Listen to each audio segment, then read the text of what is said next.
Gesù Cristo. Quando è apparso il termine Gesù sulla tempesta, i discepoli si impaurirono. C'era tempesta. Lui ha gridato i venti, il mare, ha gridato tutte cose e si è calmato tutto, si fece gran bonaccia. Quindi Gesù mette calma in qualsiasi situazione. Lì nella tempesta è apparso. Ha detto state calmi. Ha gridato tutte cose. Andiamo avanti. Chi sia il Signore nostro ci viene a pigliare, stiamo stando, però ci vuole calmi, sicuri. Stai in una prova, stai in una cella, stai in una situazione strana, lo stai. Devi stare calmo, guardati intorno. Chi ti vede deve vedere che tu c'hai una cosa diversa da loro. Che tu c'hai, quando parli di Gesù dici ma chi sta veramente per qualcosa? O sta quasi quasi mi mette paura di Cristo. Alleluia.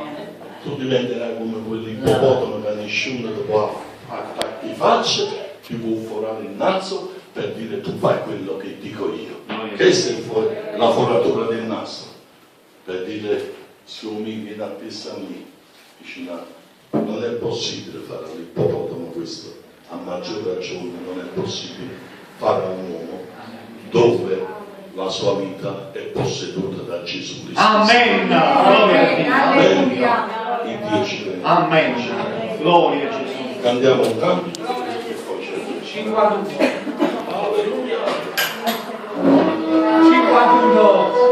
Alleluia. Gloria a Gesù. 51. Gesù. Alleluia.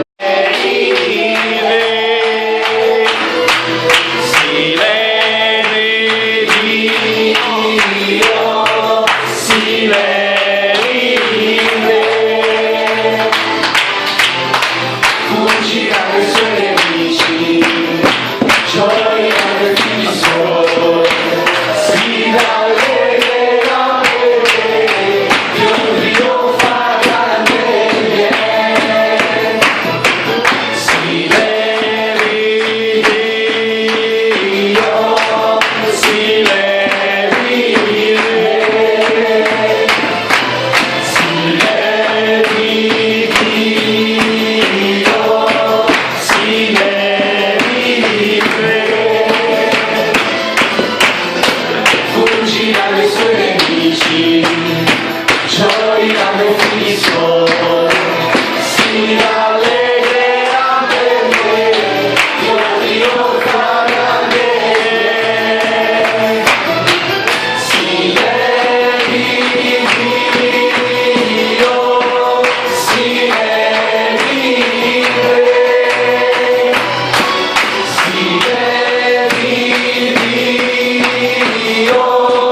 Dio, alleluia.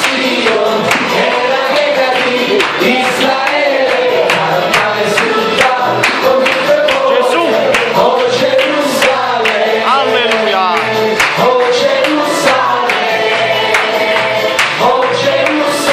Benedetto il tuo nome in eterno. Alleluia. Amen.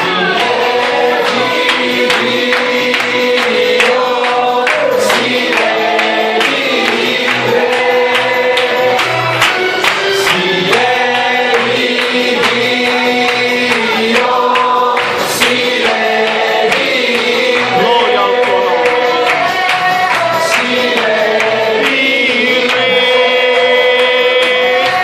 Si levi il re. Gesù. Alleluia. Gloria a Gesù. Amen. Il Dio ci benedica, pace a tutti. Amen.